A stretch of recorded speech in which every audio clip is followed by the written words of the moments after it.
Hello everyone. ನಾವು previous unit ಅಲ್ಲಿ introduction to digital media ಹೇಳುವಂತ ಒಂದು ಕಾನ್ಸೆಪ್ಟ್ ಅನ್ನ ಸ್ಟಡಿ ಮಾಡಿದ್ವಿ. ಸೊ ಇವತ್ತಿನ ಒಂದು ಕ್ಲಾಸ್ ಅಲ್ಲಿ ನಾವು concept and definitions of digital ಮೀಡಿಯಾದ ಬಗ್ಗೆ ಡಿಸ್ಕಸ್ ಮಾಡ್ಲಿಕ್ಕೆ ಇದ್ದೇವೆ. So digital media concept and definition ಬಗ್ಗೆ ನಾವು ಮಾತಾಡಬೇಕಾದ್ರೆ ಮೊದಲು ನಾವು ಕಾನ್ಸೆಪ್ಟ್ ಏನು ಅಂತ ಹೇಳುವಂತದನ್ನ ತಿಳ್ಕೊಳ್ಳೋಣ. So digital media is a technology driven communication system where content is created, processed, stored and distributed in the digital format through computers, mobile devices and network systems. So ಇದನ್ನ ನಾವು last class ಅಲ್ಲಿ ಕೂಡ discuss ಮಾಡಿದ್ವಿ ಏನು ಅಂತ ಹೇಳಿದ್ರೆ. So digital media ಹೇಳುವಂತದ್ದು ಟೆಕ್ನಾಲಜಿಯನ್ನ ಬಳಕೆ ಮಾಡಿ ಕಮ್ಯುನಿಕೇಶನ್ ಸಂವಹನವನ್ನ ಮಾಡುವಂತದ್ದು ಅಂತ ಹೇಳುವಂತದನ್ನ ನಾವು ಹೇಳಿದ್ವಿ.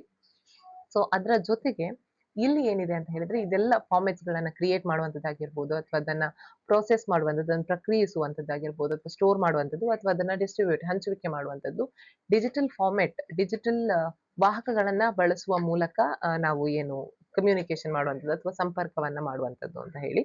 ಸೊ ಇಲ್ಲಿ ನಾವು ಡಿಜಿಟಲ್ ಫಾರ್ಮೆಟ್ಸ್ ಗಳು ಯಾವ್ಯಾವ್ದು ಅಂತ ಹೇಳಿದ್ರೆ ಕಂಪ್ಯೂಟರ್ಸ್ ಗಳಾಗಿರ್ಬೋದು, ಕಂಪ್ಯೂಟರ್ ನ ಮೂಲಕ ಆಗಿರ್ಬೋದು, ಮೊಬೈಲ್ ಡಿವೈಸ್ ನ ಮೂಲಕ ಆಗಿರ್ಬೋದು ಅಥವಾ ಅಥವಾ ಒಂದು ನೆಟ್ವರ್ಕ್ ಸಿಸ್ಟಮ್ ನ ಮೂಲಕ ಆಗಿರ್ಬೋದು. ಇದರ ಮೂಲಕ ನಾವು ಏನು ಸಂಪರ್ಕವನ್ನು ನಡೆಸ್ತೇವೆ. So digital media represents shift from analog to a digital communication which brings 3 major transformation. So digital media ಅಂತ ಹೇಳುವಂತದ್ದು ಯಾವುದನ್ನ ಪ್ರತಿನಿಧಿಸ್ತದೆ ಅಂತ ಹೇಳಿದ್ರೆ ಅನಲಾಗ್ ಅಂದ್ರೆ ಮೊದಲಿದ್ದಂತಹ ಒಂದು ಓಲ್ಡ್ ಸಿಸ್ಟಮ್ ಇಂದ ಡಿಜಿಟಲ್ ಕಮ್ಯುನಿಕೇಶನ್ಗೆ ತಂದಿರುವಂತದ್ದು ಅಂತ ಹೇಳಿ. ಸೊ ಇದು ಮೂರು ಮೇಜರ್ ಟ್ರಾನ್ಸ್ಫಾರ್ಮೇಶನ್ಸ್ ಗಳು, ಮೂರು ಬದಲಾವಣೆಗಳನ್ನ ಕಂಡಿದೆ, ಮೂರು ಬಹುದೊಡ್ಡ ಬದಲಾವಣೆಗಳನ್ನ ಕಂಡಿದೆ. ಏನು ಅಂತ ಹೇಳಿದ್ರೆ from one to one communication to two way of communication. ಮೊದಲು ಮಾಹಿತಿ ಕೇವಲ ಒಂದು ಕಡೆಯಿಂದ ಮಾತ್ರ ರವಾನೆ ಆಗ್ತಾ ಇತ್ತು. ಆದ್ರೆ ಡಿಜಿಟಲ್ ಕಮ್ಯುನಿಕೇಶನ್ ಬಂದ ನಂತರ ಏನಾಗ್ತಾ ಇದೆ ಅಂತ ಹೇಳಿದ್ರೆ ನಾನೀಗ ಮಾಹಿತಿಯನ್ನ ಕೊಡುವಾಗ ನೀವು ನನಗೆ ಮಾಹಿತಿಯನ್ನ ಪುನಃ ಕಳಿಸ್ತೀರಾ. ಅಂದ್ರೆ ದ್ವಿಮುಖ ಸಂವಹನ ಪ್ರಕ್ರಿಯೆ ಈಗ ಆಗಿರುವಂತದ್ದು. ಸೊ ಅನಲಾಗ್ ಅಲ್ಲಿ ಕೇವಲ ಒಂದು ಕಡೆಯಿಂದ ಮಾತ್ರ ಏಕಮುಖವಾಗಿ ಸಂವಹನ ನಡೀತಾ ಇತ್ತು. ಆದ್ರೆ ಡಿಜಿಟಲ್ ಮಾಧ್ಯಮ ಬಂದ ಮೂಲಕ ಎರಡೂ ಕಡೆಯಿಂದ ಕೂಡ ದ್ವಿಮುಖ ಮಾಧ್ಯಮಗಳಿಂದಾಗಿ ಬರುವಂತದ್ದು ಅಂತ ಹೇಳುವಂತದ್ದು. ಸೊ ಎರಡನೇ ಬದಲಾವಣೆ ಏನು ಅಂತ ಹೇಳಿದ್ರೆ from scarcity to an abundance. So ಮೂರನೇ ಬದಲಾವಣೆ ಏನು ಅಂತ ಹೇಳಿದ್ರೆ from gate keeping to gate watching. ನಾವು ಇದನ್ನ ನೋಡುವ ಹೇಗೆ ನಾವಿದನ್ನ ನೆಕ್ಸ್ಟ್ ಪಾಯಿಂಟ್ ಅಲ್ಲಿ ಯಾವ ರೀತಿ ಇದೆ, ಇದು ಯಾವ ರೀತಿ ಎಕ್ಸ್ಪ್ಲೈನ್ ಮಾಡಿದ್ದಾರೆ ಹೇಳುವಂತದನ್ನ ನಾವು ಪಾಯಿಂಟ್ ವೈಸ್ ಅಲ್ಲಿ ನೋಡುವ. ಡಿಜಿಟಲ್ ಮಾಧ್ಯಮದ ಮೂರು ಬದಲಾವಣೆಗಳ ಬಗ್ಗೆ ನಾವು ಮಾತಾಡ್ತಾ ಇದ್ವಿ. ಅದರಲ್ಲಿ ಮೊದಲನೇದು ಏನು ಅಂತ ಹೇಳಿದ್ರೆ ಏಕಮುಖ ಸಂವಹನದಿಂದ ದ್ವಿಮುಖ ಸಂವಹನ, from one way of communication to two way of communication ಅಂತ ಹೇಳುವಂತದ್ದು. ಸೊ ಟ್ರೆಡಿಷನಲ್ ಮೀಡಿಯಾದಲ್ಲಿ ನಮಗೆ ನೋಡುವಂತದ್ದು ನಾವು ನ್ಯೂಸ್ ಪೇಪರ್ಸ್ ಆಗಿರ್ಬೋದು, ರೇಡಿಯೋ ಆಗಿರ್ಬೋದು ಅಥವಾ ಟೆಲಿವಿಷನ್ ಆಗಿರ್ಬೋದು, ಇದು ಕೇವಲ ಏಕಮುಖ ಸಂವಹನವನ್ನ ಕೊಡ್ತಾ ಇರುವಂತದ್ದು. ಆದ್ರೆ ಡಿಜಿಟಲ್ ಮೀಡಿಯಾದಲ್ಲಿ ಇದು ಯಾವ ರೀತಿ ಇದೆ ಅಂತ ಹೇಳಿದ್ರೆ ದ್ವಿಮುಖ ಸಂವಹನಕ್ಕೆ ಹೆಚ್ಚಿನ ಒಂದು ಆದ್ಯತೆಯನ್ನ ನೀಡಿರುವಂತದ್ದು. ಇಲ್ಲಿ ಆಡಿಯನ್ಸ್ಗಳು ಅಥವಾ ನಮ್ಮ ಒಂದು ಪ್ರೇಕ್ಷಕರು ಅಥವಾ ಒಂದು ಕೇಳುಗರು ಅವರು ನಮಗೆ ಇಲ್ಲಿ ಪ್ರತಿಕ್ರಿಯೆಯನ್ನ ಕೊಡುವಂತದ್ದು. ಯಾವ ಮೂಲಕ ಪ್ರತಿಕ್ರಿಯೆ ಕೊಡ್ತಾರೆ ಅಂತ ಹೇಳಿದ್ರೆ ಈಗ ಸೋಷಿಯಲ್ ಮೀಡಿಯಾದಲ್ಲಿ ಆದ್ರೆ ನಾವು ಕಾಮೆಂಟ್ಸ್ ನ ಮೂಲಕ ಆಗಿರ್ಬೋದು ಅಥವಾ ಒಂದು ಪೋಸ್ಟ್ ಅನ್ನ ರೀಶೇರ್ ಮಾಡುವ ಮೂಲಕ ಆಗಿರ್ಬೋದು ಅಥವಾ ಫೀಡ್ಬ್ಯಾಕ್ ಅಥವಾ ನಾವೇನು ಮಾಹಿತಿಯನ್ನ ಕೊಟ್ಟಿರ್ತೇವೋ ಅದಕ್ಕೆ ರಿಪ್ಲೈ ಅನ್ನ ಕೊಡುವ ಮೂಲಕ ಆಗಿರ್ಬೋದು, ಆ ತರ. ಓಕೆ, ಅದೇ ರೀತಿ ಪಾರ್ಟಿಸಿಪೇಟರಿ ಕಲ್ಚರ್ ಕೂಡ ಹೆಚ್ಚಾಗ್ತಾ ಇದೆ. ಅಂದ್ರೆ ಒಂದು ಏನು ನನ್ನ ಒಂದು ಮಾಧ್ಯಮವನ್ನ ಯಾರು ನೋಡ್ತಾ ಇದ್ದಾರೆ ಅವರ ಒಂದು ಭಾಗವಹಿಸುವಿಕೆತನ, ಅಂದ್ರೆ ಅವರು ಅಲ್ಲಿ ಕಾಂಟೆಂಟ್ ಅನ್ನ ಒಬ್ಬರಿಂದ ಇನ್ನೊಬ್ಬರಿಗೆ ಕಳಿಸುವಂತದ್ದು ಅಥವಾ ಅದರ ಬಗ್ಗೆ ಇನ್ನಷ್ಟು ಹೆಚ್ಚಿನ ಮಾಹಿತಿಯನ್ನ ಅವರೇ ಹುಡ್ಕೊಳ್ಳುವಂತದ್ದು, ಅವರೇ ಕಾಂಟೆಂಟ್ ಅನ್ನ ಸರ್ಚ್ ಮಾಡುವಂತದ್ದು ಅಂತ ಹೇಳಿ.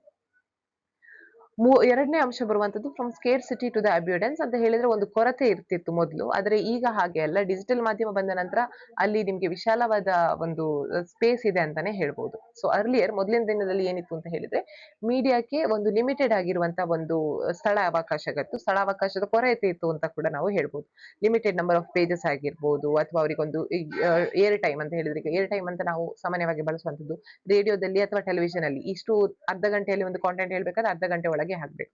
ಆದ್ರೆ ಡಿಜಿಟಲ್ ಮಾಧ್ಯಮದಲ್ಲಿ ಹಾಗೆ ಅಲ್ಲ. ಡಿಜಿಟಲ್ ಮಾಧ್ಯಮದಲ್ಲಿ ಯಾವುದೇ ರೀತಿಯಾದಂತಹ ಏನು ಲಿಮಿಟೇಷನ್ಸ್ ಗಳು ಇರೋದಿಲ್ಲ, ಯಾವುದೇ ರೀತಿಯ ಕೊರತೆ ಇರುವುದಿಲ್ಲ. ಎಷ್ಟು ಪುಟಗಟ್ಟಲೆ ಕೂಡ ಬರೀಬಹುದು, ಅದೇ ರೀತಿ ಎಷ್ಟು ಹೊತ್ತು ಕೂಡ ನಾವು ಮಾಹಿತಿಯನ್ನ ಹೇಳ್ಬಹುದು ಅಂತ ಹೇಳಿ. ಸೊ ಅನ್ಲಿಮಿಟೆಡ್ ಪಬ್ಲಿಷಿಂಗ್ ಸ್ಪೇಸ್, ನಮಗೆ ಯಾವುದೇ ರೀತಿಯಾದಂತಹ ಒಂದು ಚೌಕಟ್ಟು ಇಲ್ಲ. ಸೊ ನಮ್ಗೆ ಎಷ್ಟು ಹೊತ್ತು ಬೇಕೋ ಅಷ್ಟು ಹೊತ್ತು ನಾವು ಮಾಹಿತಿಯನ್ನ ಕೊಡಬಹುದು. ಅದೇ ರೀತಿ ಕಂಟಿನ್ಯೂಸ್ ಕಾಂಟೆಂಟ್ ಫ್ಲೋ, ಒಂದು ವಿಷಯವನ್ನ ನಾನು ಹೇಳ್ಬೇಕು ಅಂದ್ರೆ ಸೀರೀಸ್ ಅಂತ ಹೇಳಿ ಮಾಡ್ಕೊಳ್ಬಹುದು. ಫಾರ್ ಎಕ್ಸಾಂಪಲ್ ಈ ಯೂಟ್ಯೂಬ್ ಅಲ್ಲಿಯೂ ಕೂಡ ನಾನೊಂದು ಪ್ಲೇ ಲಿಸ್ಟ್ ಅಲ್ಲಿ ಹಾಕಿ ಭಾಗ 1, ಭಾಗ 2, ಭಾಗ 3 ಅಂತ ಹೇಳುವ ರೀತಿಯಲ್ಲಿ ಇರುವಂತದ್ದು. Democratization access to the publishing tool. Okay, when it comes to newspapers ಆಗಿರ್ಬೋದು ಒಂದಷ್ಟು ಏರಿಯಾಗಳಿಗೆ ಮಾತ್ರ ಇದು ಸೀಮಿತವಾಗಿರ್ತದೆ. ಆದ್ರೆ ಡಿಜಿಟಲ್ ಮಾಧ್ಯಮದಲ್ಲಿ ಹಾಗೆಲ್ಲ ಒಂದು ಕಾಂಟೆಂಟ್ ಗ್ಲೋಬಲ್ ರೀಚಿಗೆ ಹೋಗುವಂತ ಸಾಧ್ಯತೆಗಳಿದೆ, ರಾಜ್ಯವ್ಯಾಪಿ ರಾಷ್ಟ್ರವ್ಯಾಪ್ತಿ ತಲುಪುವಂತಹ ಸಾಧ್ಯ ಅವಕಾಶಗಳು ಇವೆ. ಆದ್ರೆ ಓಲ್ಡ್ ಮೀಡಿಯಾದಲ್ಲಿ ಹಾಗೆ ಅಲ್ಲ, ಅಥವಾ ಟ್ರೆಡಿಷನಲ್ ಮೀಡಿಯಾದಲ್ಲಿ ಹಾಗೆ ಇಲ್ಲ, ಒಂದು ಸ್ಥಳಾವಕಾಶದ ಕೊರತೆ, ಅದರ ಜೊತೆಗೆ ಒಂದು ಮಾಹಿತಿಯನ್ನ ನೀಡುವಂತಹ ಸ್ಥಳ. ಓಕೆ, ಸೊ ನೆಕ್ಸ್ಟ್ ಬರುವಂತದ್ದು ಮೂರನೇದ್ದು from gate keeping to gate watching. Okay, so ಮೊದಲು ನಾವು ಮಾಧ್ಯಮದಲ್ಲಿ ಏನಾದ್ರು ಹಾಕ್ಬೇಕು ಅಂತ ಹೇಳಿ ಆದ್ರೆ ಅದಕ್ಕೆ ಒಂದು ಜನ ಇರ್ತಿದ್ರು, ಯಾವ ವಿಷಯಗಳನ್ನ ನಾವು ಹಾಕ್ಬೇಕು, ಯಾವ ವಿಷಯಗಳನ್ನ ಹಾಕಬಾರ್ದು ಅಂತ ಹೇಳಿ ಡಿಸೈಡ್ ಮಾಡುವಂತದ್ದು. Okay, so editors were controlling news flow. ಮೊದಲಿನ ಕಾಲದಲ್ಲಿ ಹೇಗಿತ್ತು ಅಂತ ಹೇಳಿದ್ರೆ ಸಂಪಾದಕರು, ಒಂದು ನ್ಯೂಸ್ ಪೇಪರ್ ನಲ್ಲಿ ಸಂಪಾದಕರು ಯಾವ ವಿಷಯಗಳನ್ನ ಹಾಕಬೇಕು, ಯಾವ ವಿಷಯಗಳನ್ನ ಹಾಕಬಾರದು, ಕೆಲವೊಂದು ಮಾನದಂಡಗಳಿರುವಂತದನ್ನ ಎಲ್ಲ ಹೇಳ್ತಾ ಇದ್ರು. ಆದ್ರೆ ಇತ್ತೀಚಿನ ದಿನಗಳಲ್ಲಿ ಹೇಗಾಗಿದೆ ಅಂತ ಹೇಳಿದ್ರೆ ಎಲ್ಲರೂ ಕೂಡ ಜರ್ನಲಿಸ್ಟ್ಗಳೇ ಆಗಿದ್ದಾರೆ, ಎಲ್ಲರೂ ಕೂಡ ಕಾಂಟೆಂಟ್ ಕ್ರಿಯೇಟರ್ಸ್ ಆಗಿದ್ದಾರೆ. So audience select and filter the content. ಏನ್ ಹಾಕ್ಬೇಕು ಅವರ ಜನರಿಗೆ, ಏನ್ ಹಾಕಿದ್ರೆ ಈ ಒಂದು ಪರ್ಟಿಕ್ಯುಲರ್ ವಿಡಿಯೋ ಓಡ್ತದೆ ಹೇಳುವಂತ ಒಂದು ಐಡಿಯಾ ಇರ್ತದೆ ಇಲ್ಲಿ. ಸೊ ಹಾಗಾಗಿ ಈ ಗೇಟ್ ವಾಚಿಂಗ್ ತನಕ ನಮ್ಮದು ರೀಚ್ ಆಗಿದೆ ಅಂತ ಹೇಳಿ. ಅದೇ ರೀತಿ ಅಲ್ಗಾರಿದಮ್ಸ್ಗಳು, ಈಗ ನಾನೊಂದು ಕಾಂಟೆಂಟ್ ಅನ್ನ ಹುಡುಕ್ಬೇಕು ಅಥವಾ ನಾನೊಂದು ಕಾಂಟೆಂಟ್ ಕ್ರಿಯೇಟರ್ ಇದೆ, ನನ್ನ ಇಂಟ್ರೆಸ್ಟ್ಗೆ ಅನುಗುಣವಾಗಿರುವಂತಹ ಕಾಂಟೆಂಟ್ಗಳು ನಂಗೆ ಸಿಗ್ತಾ ಇರ್ತದೆ. ಸೊ ಅದಕ್ಕೆ ಅಲ್ಗಾರಿದಮ್ಸ್ ಅಂತ ನಾವು ಹೇಳ್ತೇವೆ. ಸೊ ಅದು ಗೂಗಲ್ ಅಲ್ಗಾರಿದಮ್ಸ್ ಆಗಿರ್ಬೋದು ಅಥವಾ ಸೋಷಿಯಲ್ ಮೀಡಿಯಾ ಫೀಡ್ಸ್ ಗಳಾಗಿರ್ಬೋದು, which acts as a gate keepers ಗಳು. ನಾವು ಯಾವ ವಿಷಯವನ್ನ ನಾವು ಜಾಸ್ತಿಯಾಗಿ ತಿಳ್ಕೊಳ್ಳಿಕ್ಕೆ ಪ್ರಯತ್ನ ಪಡ್ತೇವೆ, ಅದೇ ವಿಷಯಗಳನ್ನ ಹೆಚ್ಚಾಗಿ ನಮಗೆ ತೋರಿಸ್ತದೆ ನಮ್ಮ ಒಂದು ಬಿಹೇವಿಯರ್ ಇಂದ ಆಗಿರ್ಬೋದು ಅಥವಾ ನಮ್ಮ ಒಂದು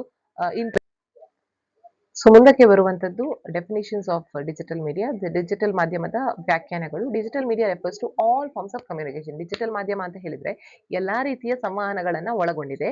ದಾಟ್ are encoded digitally and transmitted through electronic devices and networks. ನೋಡಿ, ಡಿಜಿಟಲ್ ಮೀಡಿಯಾ ಅಂತ ಹೇಳುವಂತದ್ದು ಎಲ್ಲಾ ರೀತಿಯ ಆಲ್ ಫಾರ್ಮ್ಸ್. ಡಿಜಿಟಲ್ ಮೀಡಿಯಾ ಹೇಳುವಂತದ್ದು ಎಲ್ಲಾ ರೀತಿಯ ಸಂವಹನದ ಫಾರ್ಮ್ಸ್ ಗಳನ್ನ ಒಳಗೊಂಡಿದೆ. ಆದ್ರೆ ಈ content that are encoded digitally ಇದು ಏನಾಗಿರುವಂತದ್ದು, ರವಾನೆ ಆಗಿರುವಂತದ್ದು, ಡಿಜಿಟಲಿ ಟ್ರಾನ್ಸ್ಮಿಟೆಡ್ ಥ್ರೂ ಯಾವುದರ ಮೂಲಕ, ಎಲೆಕ್ಟ್ರಾನಿಕ್ ಡಿವೈಸಸ್, ವಿದ್ಯುನ್ಮಾನಕ ವಾಹಕಗಳ ಮೂಲಕ, ಅದೇ ರೀತಿ ನೆಟ್ವರ್ಕ್ಗಳ ಮೂಲಕ ಒಂದು ವಿಷಯಗಳು ಏನಾಗಿರುವಂತದ್ದು, ಟ್ರಾನ್ಸ್ಫಾರ್ಮ್ ಆಗಿರುವಂತದ್ದು. So all forms of communication which is digitally encode ಆಗಿರುವಂತಹ, digitally and transmitted through electronic devices. For example, ನಾನೊಂದು ವಾಟ್ಸ್ಆಪ್ ಅಲ್ಲಿ ವಿಡಿಯೋ ಕಾಲ್ ಮಾಡ್ತಾ ಇದ್ದೇನೆ. ಸೊ ಇದು ಎನ್ಕೋಡ್ ರವಾನೆ ಆಗುವಂತದ್ದು ಯಾವುದೇ ರೀತಿಯಾದ ಮ್ಯಾನ್ಯುವಲ್ ಪ್ರಾಸೆಸ್ ಇಲ್ಲಿ ಇಲ್ಲ, ಎಲ್ಲವೂ ಕೂಡ ಡಿಜಿಟಲಿ ಪ್ರಾಸೆಸ್ ಆಗಿರುವಂತದ್ದು. ಈಗ ನಾನೊಂದು ಈ ಒಂದು ವಿಡಿಯೋವನ್ನ ಯೂಟ್ಯೂಬ್ ಅಲ್ಲಿ ಹಾಕ್ತೇನೆ ಅಂತ ಹೇಳಿ ಆದ್ರೂ ಕೂಡ ಅಲ್ಲಿ ಎನ್ಕೋಡೆಡ್ ವರ್ಡ್ಸ್ ಗಳು ಬರ್ತದೆ ಅಲ್ವಾ, ಎನ್ಕೋಡೆಡ್ ಕೋಡ್ಸ್ ಗಳು ಬರ್ತದೆ. ಅದರ ಮೂಲಕ ನೀವು ಕಾಂಟೆಂಟ್ ಅನ್ನ ರಿಸೀವ್ ಮಾಡುವಂಥದ್ದು. ನಾನು ಇಲ್ಲಿ ಸೆಂಡರ್ ಆಗಿರ್ತೇನೆ, ನೀವು ರಿಸೀವರ್ ಆಗಿರ್ತೇವೆ. ಡಿಜಿಟಲ್ ಡಿವೈಸಸ್ ಗಳ ಮೂಲಕ ಅಥವಾ ಎಲೆಕ್ಟ್ರಾನಿಕ್ ಡಿವೈಸಸ್ ಗಳ ಮೂಲಕ, ನೆಟ್ವರ್ಕ್ ನ ಮೂಲಕ ನೀವು ಒಂದು ಕಾಂಟೆಂಟ್ ಅನ್ನ ರಿಸೀವ್ ಮಾಡುವಂಥದ್ದು. So digital media is an interactive. ಇದೊಂದು ಡೆಫಿನೇಷನ್ ನಾವು ನೋಡುದು ಅಂತ ಹೇಳಿದ್ರೆ, ಡಿಜಿಟಲ್ ಮೀಡಿಯಾ ಹೇಳುವಂಥದ್ದು ಇಂಟರಾಕ್ಟಿವ್, ಪರಸ್ಪರ ಒಂದಕ್ಕೊಂದು ಸಂಬಂಧಿಸುವಂಥದ್ದು. Networked communicated environment which enables the creation, modification and exchange of a content on a real time. So real time ಅಲ್ಲಿ ಅಂತ ಹೇಳಿದ್ರೆ ಒಂದು ಲೈವ್ ಟೈಮ್ ಅಲ್ಲಿ ಏನ್ ಮಾಡಬಹುದು, ಒಂದು ಕಾಂಟೆಂಟ್ ಅನ್ನ ಕ್ರಿಯೇಟ್ ಮಾಡಿ ಹಾಕಬಹುದು, ಏನಾದ್ರೂ ಬದಲಾವಣೆಗಳನ್ನ ಮಾಡಬಹುದು, ಮಾಡಿಫಿಕೇಶನ್ಸ್ ಗಳನ್ನ ಮಾಡಬಹುದು. ಅದೇ ರೀತಿ ಎಕ್ಸ್ಚೇಂಜ್, ಬದಲಾವಣೆ, ವಿನಿಮಯವನ್ನ ಮಾಡುವಂತ ಒಂದು ವಸ್ತುವಾಗಿರುವಂತದ್ದು.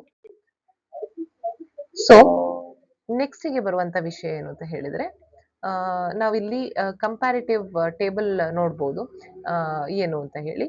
ಸೊ ಕಮ್ಯುನಿಕೇಶನ್ ಹೇಳುವಂತದ್ದು ಮೊದಲು ಟ್ರೆಡಿಷನಲ್ ಮೀಡಿಯಾದಲ್ಲಿ ಒನ್ ವೇ ಆಗಿತ್ತು, ಈಗ ಅದು ಟೂ ವೇ, ದ್ವಿಮುಖ ಸಂವಹನ ಆಗಿದೆ. ಮೊದಲು ತುಂಬಾ ಸ್ಲೋ ಬರ್ತಾ ಇತ್ತು, ಅಂದ್ರೆ ನಾವು ನೆಕ್ಸ್ಟ್ ಡೇ ತನಕ ಕಾಯ್ಬೇಕಿತ್ತು ಒಂದು ನ್ಯೂಸ್ ಅನ್ನ ತಿಳಿಬೇಕು ಅಂತ ಹೇಳಿದ್ರೆ.